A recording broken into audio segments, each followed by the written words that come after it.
Nah, lalu tinggal kita akan melaksanakan ibadah sholat dulu. Karena kenapa maka dibahas sholat dahulu?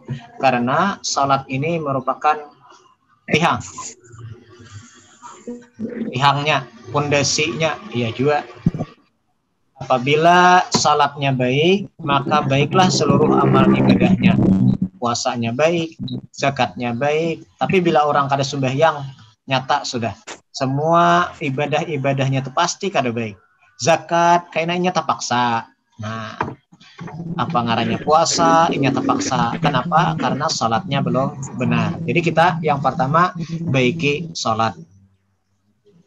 Nah, apa itu salat? Salat itu menurut bahasa itu adalah doa. Nah, jadi bila orang berdoa itu juga dinamakan dengan salat.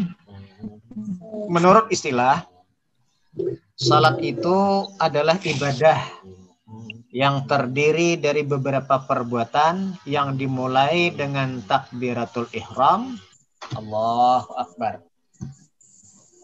dan diakhiri dengan salam. Jadi semuanya perbuatan itu ngarannya salat.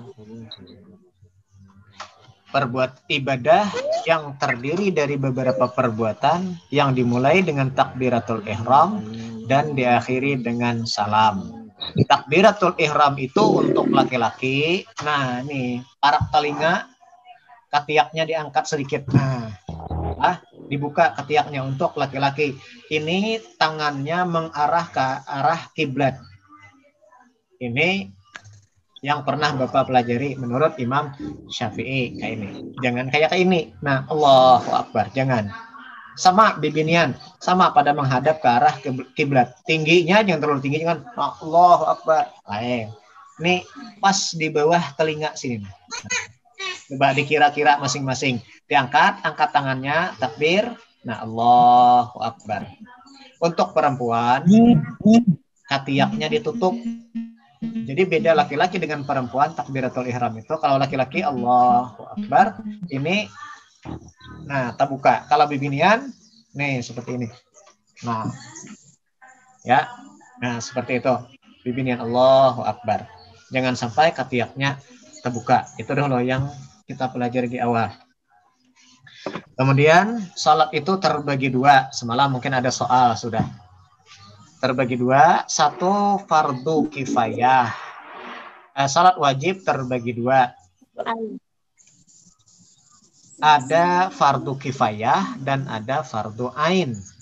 Nah, fardu kifayah artinya bukan salat jenazah, lain. Itu hanya salah satu contoh daripada fardu kifayah. Artinya fardu kifayah itu salat wajib yang apabila dikerjakan sebagian orang, maka yang lain tidak berdosa. Lalu contohnya ya sembahyang kifayah. Nih, Selvia Devina ini orang mana Selvia? Hayub. Hayub. Nah, ya. Di Hayub orang kematian. Orang kematian.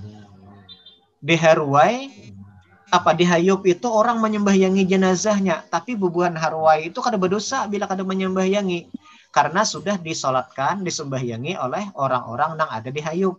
Nah, jadi ini yang dimaksud itu. Ya. Jadi sebagian, bila ada sebagian yang sudah mengerjakan, maka yang lain tidak berdosa. Itu maksudnya. Kemudian fardu ain itu adalah wajib bagi semua orang, bagi setiap orang yang sudah balik. Contoh salat 5 waktu. Nah, itu fardu ain karena kawa diganti-ganti. Orang Hayub wajib, orang Harwai wajib, orang Suput wajib. Semua orang wajib itu ngarannya fardu ain. Jadi ngatakan fardu kifayah adalah salat wajib yang dikerjakan. Apabila sebagian sudah mengerjakan, maka yang lain tidak berdosa. Sedangkan fardu ain adalah salat wajib yang dikerjakan oleh semua orang. Tidak ada pengecualian. Bapak wajib, buhanmu wajib. Nah, itu salat fardu. Kemudian salat itu terbagi dua, ada salat sunat dan ada salat wajib. Salat sunat kayaknya kita bahas. Sekarang syarat wajib. Mungkin 5 menit lagi kita bahas syarat wajib sholat. Siapa-siapa yang diwajibkan sholat? Pertama adalah beragama Islam. Nah, kita merasa berdaan orang Islam. Jadi jangan Islam KTP. KTP agama apa? Islam. Tapi kada sembahyang. Nah, itu berarti Islamnya belum sempurna. Jadi bila merasa Islam, merasa kesemuaan orang Islam. Nah, apabila merasa orang Islam, maka wajib sholat. Itu syarat wajib. Yang kedua, balik.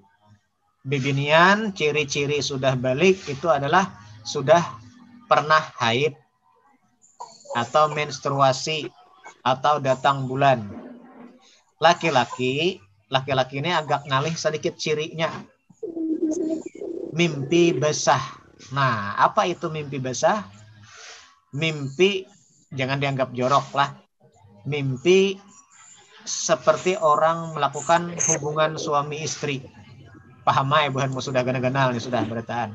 Kada usah dijelaskan terlalu berlebihan. Yang penting buhan lalakian paham. Nah, tertawa Muhammad Nabil. Paham lo Bel? Apabila sudah pernah mimpi basah. Nah, malam, buring, subuh, basah tapi. Nah, berarti itu sudah balik. Maka kita sudah diwajibkan untuk sholat. Bibinian yang belum balik, pang kayak apa? Jangan kada sembahyang juga. Dari sekarang sudah belajar. Kayaknya tak kajut-kajut. Pas haid, ya Allah, tapi kayak apa caranya sembahyang? Nah, makanya Nabi menyuruh umur 7 tahun sudah belajar sembahyang. Buhanmu umur 12 sudah kada disuruh-suruh lagi, kada salah disuruh lagi. Umur 10 tahun jar Nabi apabila tidak sembahyang, tidak salat, pukul. Nah, pukul, tapi pukulnya pukul sayang, di mana di tempat-tempat yang kada menyakiti.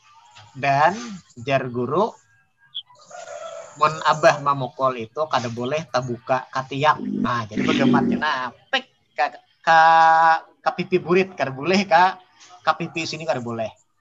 Ka pipi burit itu lalu mereka ya tapak sayang. Nah, itu tanda-tanda kawitan sayang itu apa? Menyuruh kita sembahyang. Hati-hati lah, kawitan Amerika itu sebenarnya itu kawitan nang sayang. 3, syarat wajibnya adalah berakal sehat. Bila merasa kada gila, wah jelas lah Kak. Bila merasa kada gila, maka kita wajib sembahyang atau salat. Jadi bila kaina ke rumah, di rumah bercermin, orang azan, Allahu Akbar, bercermin, sanul aminai. Bercermin, men, ikam gila ke kada. Bila merasa kada gila, apa yang kita lakukan? Langsung sholat. Nah, jelas Pak. Jadi bila orang gila tuh kada dibebankan sholat. Jadi bagi kita yang berakal sehat wajib sholat. Jadi bila kada sembahyang jangan di apa-apai kalau kusidin gila bila kada sembahyang. Nah, jadi bila merasa kita kada gila wajib sholat. Yang keempat, sudah sampai dakwah Rasulullah. Berataan kita sudah tahu bahwa yang namanya salat 5 waktu itu hukumnya wajib.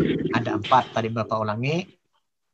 Yang pertama, wajib bagi orang Islam. Merasa kita Islam. Kada ada alasan. Yang kedua, sudah balik. Tidak ada alasan juga. Kita sudah balik. Yang ketiga, kita berakal sehat. Kita kada merasa gila, maka kita diwajibkan oleh Allah untuk salat. Yang keempat, tahu kabar. Nah, itu maksudnya sampai dakwah Rasulullah itu artinya kita tahu kabarnya bahwa salat itu hukumnya wajib. Nah, demikian mungkin sedikit ada manfaatnya. Jadi Bapak sangat memohon lawan buhanmu berataan jangan ditinggalkan salat. Ya.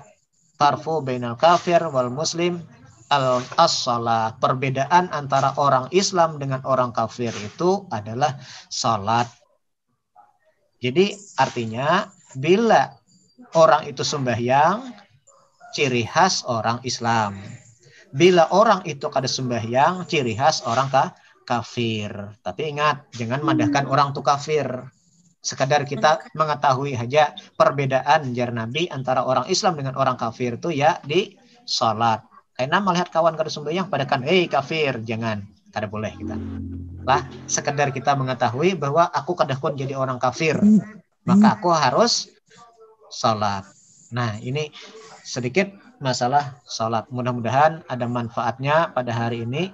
Mudah-mudahan kita bisa bertemu di lain waktu. Mudah-mudahan sambil berdoa kita semua, mudah-mudahan kita semua terlindung dari segala virus-virus yang membahayakan ini dan segera diangkat oleh Allah dan kita bisa bertemu, bertatap wajah secara langsung. Amin ya rabbal alamin. Demikian. Assalamualaikum warahmatullahi wabarakatuh.